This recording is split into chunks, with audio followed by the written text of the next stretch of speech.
Hi, everyone. It's good to be here with you today.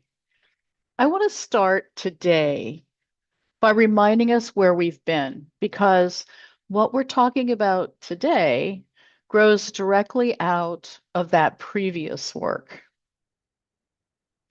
Earlier in this series, we learned a different way of understanding emotions.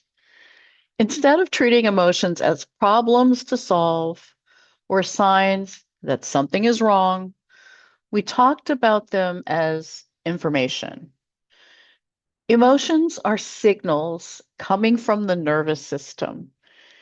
They're shaped by learning, by experience, and protection. That shift matters because it changes how people relate to what they feel, especially when emotions are intense or uncomfortable. We also spent time on awareness. That meant learning how to notice emotions, physical sensations, urges, and thoughts as they arise, rather than recognizing them only after a reaction has already taken place. We talked about noticing how strong something feels, how quickly it escalates, and what pulls our attention toward when the system is under stress. Then we added internal regulation. We talked about what happens in the nervous system as activation increases and what it looks like to stay present rather than immediately reacting or shutting down or distracting away from the experience that we're having. The focus wasn't on calming anything or making feelings disappear. It was on staying engaged long enough to see what the reaction is doing before it turns into a behavior. That brings us to today. Today, we're turning our attention to interpretation, relationships, and self regard. How meaning gets assigned to experiences, how other people's emotions and behavior affect us, and how we talk to ourselves internally. These processes have a powerful influence on emotional tone over time, and they tend to get misunderstood when they're looked at without this foundation. That's the focus for today. Before we move further into interpretation and relationships, I want to explain why this part comes after the internal work that we've already covered, because the order here is not arbitrary. When a person is under sustained stress, whether it's from an addiction, a chronic illness, ongoing uncertainty, or repeated emotional strain, the brain shifts into a mode that prioritizes protection. In that state, the parts of the brain responsible for detecting threat and responding quickly become more dominant. Specifically, areas like the amygdala and related limbic circuits are more active. These systems are designed to scan for danger, and then they assign emotional significance and prepare the body to respond quickly. At the same time, the prefrontal regions of the brain, those areas that are involved in creating context, perspective, helping you to evaluate, and provide flexible thinking, have less influence over behavior. When this balance shifts, interpretation changes. Meaning gets assigned faster and with less nuance. The brain relies more heavily on past learning, what has been threatening before, rather than carefully assessing what is happening in the present moment. Emotional responses escalate more easily because the systems designed to slow things down and add context are not as available. This is the state I'm referring to when I talk about trying to work on thinking or relationships too early. In this state, where threat detection circuits are driving behavior and prefrontal regulation is reduced, attempts to change thinking patterns or improve relationships are very difficult. Not because the person lacks insult or effort, but because the brain is organized around protection rather than reflection. Asking for flexibility when the brain is oriented towards survival usually increases pressure rather than creating clarity.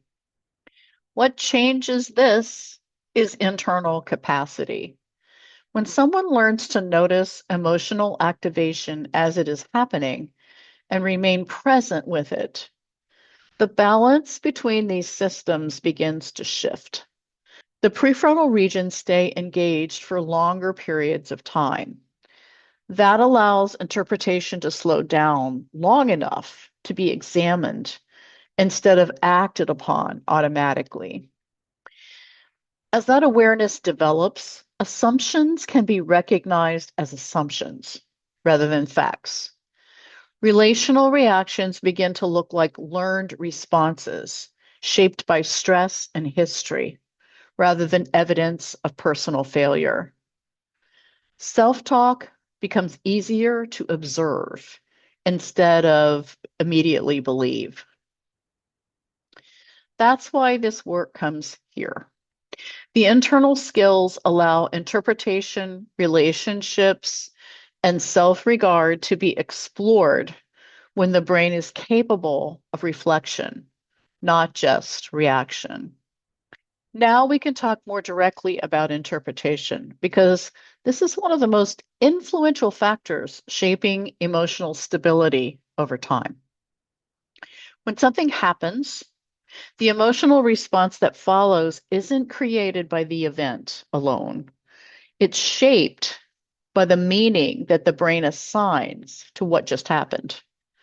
That meaning making process happens very quickly, often before there is conscious awareness of it, and it has a powerful effect on how intense an emotion feels and how long it lasts. Under ongoing stress, whether that stress comes from addiction or a chronic illness or prolonged uncertainty, the brain becomes more efficient at detecting threat. The same neurocircuits we talked about earlier, particularly those involved in emotional learning and threat detection, become more active.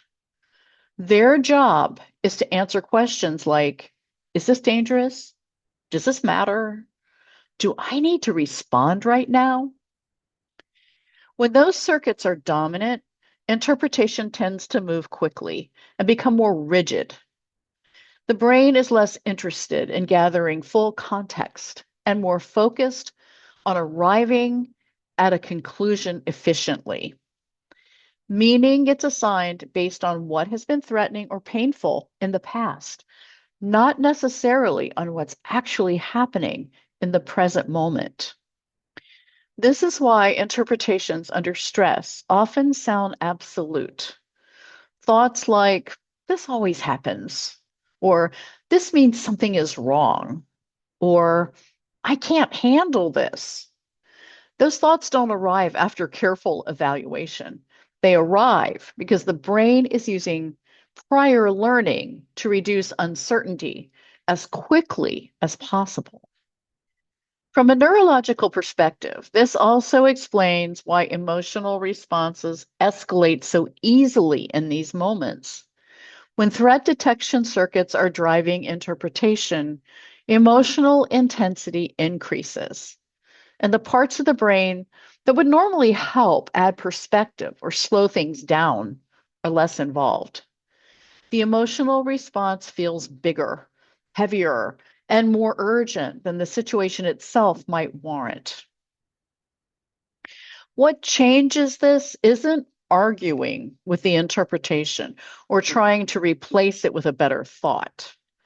As long as the brain is organized around protection, interpretation will continue to default to speed and certainty. What does change things is the ability to remain aware while interpretation is forming. When you notice that a meaning is being assigned, that a conclusion is forming without immediately treating it as fact, the brain has more time. That extra time allows the regions involved in context and evaluation to stay engaged. Interpretation doesn't disappear, but it becomes less rigid. As that happens, emotional responses begin to feel more proportional. They still matter, but they don't escalate as quickly and they don't stay elevated as long. And over time, this builds cognitive flexibility, the ability to hold more than one possible meaning at a time instead of locking into a single conclusion. This is why interpretation is such an important part of emotional regulation. It's not about positive thinking. It's about understanding how meaning gets created under stress and what allows that process to slow down enough for choice and perspective to return. Now we can widen the lens a bit and talk about relationships because emotional regulation is not just an internal process. It's also shaped moment to moment by the people around us. Human nervous systems are designed to respond to other human nervous systems. Long before we consciously interpret what someone is saying or doing, our brains are already picking up cues, the tone of voice, facial expressions, posture.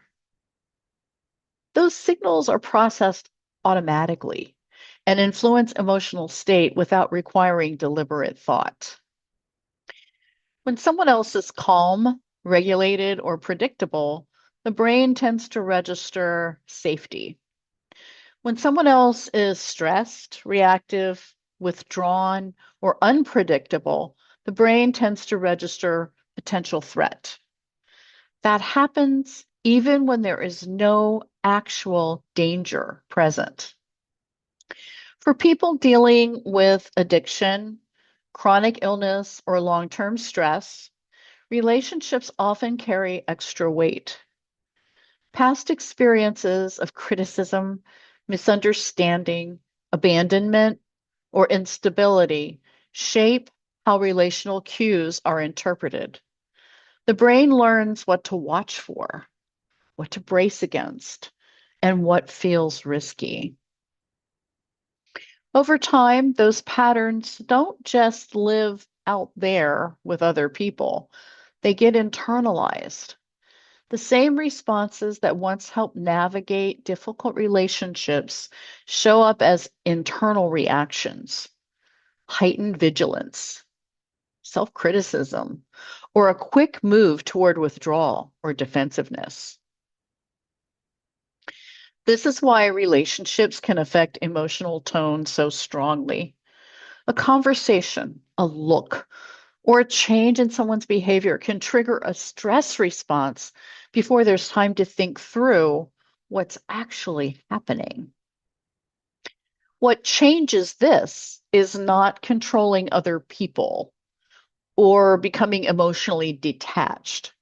What changes it is being able to stay present internally while those relational cues are being processed. When internal regulation is available, relational reactions slow down. The brain has more time to distinguish between past learning and present reality. Emotional responses become more proportional, and interactions feel less consuming. That's what we mean here by relational regulation. Not better behavior, not better boundaries through force, but a nervous system that can stay oriented and responsive in connection instead of automatically moving into protection. That sets the stage for looking more closely at interpretation. Up to now, we've been talking a lot about what happens internally, how emotions form, how meaning gets assigned, and how that meaning can loosen. We've also talked about how forward movement starts to feel possible again. Everything we've covered so far has focused on what's happening internally, often before anything is said or done in an interaction. But all of that shows up most clearly when we're with other people. This is usually where people recognize these patterns most clearly because interaction brings more variables into the picture. Most of us don't struggle the most when we're alone. Things tend to get harder in interaction, conversations, relationships, family dynamics, work situations. That's where emotions spike, reactions speed up, and old patterns tend to show themselves. These situations ask the nervous system to track a lot at once, which is why familiar responses tend to appear so quickly. And that's not because you're doing anything wrong. It's a reflection on how human nervous systems respond to other nervous systems. People affect us. Other people's moods, stress, and reactions register in us automatically. Tone of voice, facial expression, and tension are picked up before we've had time to think about what's happening. You don't decide to react, your body responds. That automatic response happens regardless of an intention or insight. Equanimity with people isn't about becoming detached or emotionally flat. It's also not about being endlessly patient or understanding. What it really means is being able to stay present with someone else's emotional state without getting pulled off center yourself. The key difference here is not what you feel, but whether the reaction immediately takes over. That might look like noticing that someone else is upset without immediately feeling responsible for fixing it, or staying engaged in a conversation without feeling the urge to explain, defend, or smooth things over, or realizing that someone else's stress doesn't automatically mean that you've done something wrong. These moments tend to show up in very ordinary interactions, not dramatic ones. As internal regulation continues to develop, reactions and relationships tend to change. There is more time between what someone else does and how you respond. You might still feel irritation, concern, or sadness, but those feelings don't take over in the same way. The experience is less about eliminating reaction and more about not being immediately driven by it. Boundaries start to feel different here. They're not about pulling back or putting walls up. They're about staying connected without overextending or losing yourself in the interaction. A lot of people notice this showing up in ordinary moments. Conversations may feel less draining. Other people's emotions are easier to be around. There's less pressure to manage how everything turns out. These changes usually appear gradually rather than all at once, and that same steadiness starts to matter in how you relate to yourself. What we've been talking about with other people also applies inward. The same processes that shape how you react in relationships shape how you relate to yourself, especially under stress. For a lot of people, self talk becomes harsher when emotional activation is high. Thoughts get more critical, more absolute, and less forgiving. That doesn't happen because someone lacks compassion or insight. It happens because a part of the system is doing what it learned to do to keep under control. In parts work terms, this is often the inner critic. The inner critic isn't random and it isn't there to hurt you. It developed for a reason. Often it learned that being strict, vigilant, or self critical reduced risk, avoiding mistakes, preventing rejection, staying ahead of problems, or keeping things from falling apart. In many people's lives, that strategy genuinely helped at one point. The problem is when the inner critic is running the show, shame tends to increase. And shame has a strong effect on emotional tone. It keeps the nervous system on alert. It makes emotions feel heavier. And it makes it harder to recover when something feels wrong. From a parts work perspective, the goal here is not to get rid of the critic or even silence it. The goal is to change your relationship with it. As awareness, regulation, and interpretation continue to shift, it becomes possible to notice the critic as a part rather than as the truth. When that happens, the critic's voice can be heard without automatically being believed. Instead of, this proves something is wrong with me, the experience becomes a critical part is reaching out right now. And that distinction matters. It creates room to understand what the critic is trying to prevent. Is it embarrassment, failure, disappointment, loss of control? Rather than fighting with it or letting it take over. When the critic is met with understanding instead of resistance, it often changes how it operates. It doesn't disappear, but it becomes less extreme and less punishing. Its role can shift from attacking to informing. People often notice this as being able to acknowledge mistakes or difficulty without piling on self blame. There's more accuracy and less internal escalation. The system stays more engaged instead of collapsing into shame. That's what healthy self regard looks like in this context. Not self approval, not self indulgence, and not ignoring problems, but being able to stay in relationship with yourself, even when things are hard, without turning against yourself. Before we wrap up, I want to take a moment to pull these pieces together. What we've been looking at here isn't a set of techniques or behaviors to practice. It's a set of processes that shape emotional tone over time, often without us realizing that they're operating.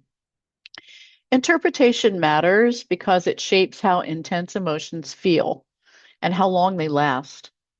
When meaning becomes rigid, emotions escalate quickly. When meaning has more flexibility, emotions become easier to stay with and easier to recover from. Relationships matter because emotional regulation doesn't happen in isolation. Other people's moods, reactions, and expectations affect us automatically. When internal regulation is available, those relational cues don't pull us into reaction quite as quickly, and connection becomes easier to maintain. Self regard matters because the way you talk to yourself influences shame, motivation, and emotional recovery. When the inner critic is running unchecked, emotional experiences tend to become heavier and more persistent. When that relationship changes, the whole system responds differently. None of this is about fixing yourself or becoming better at emotions. It's about understanding why emotional experiences have felt the way they felt, and why, with awareness, regulation, and perspective in place, those experiences begin to change. You may notice that emotions feel less intense, or that reactions don't last as long, or that interactions feel less draining.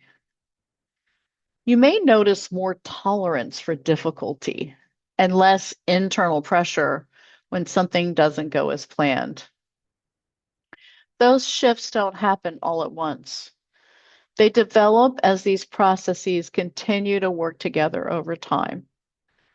That's the work of this layer. Not dramatic change, but meaningful change in how emotional life is experienced day to day. Thank you for being here and for practicing thoughtful, intentional self care.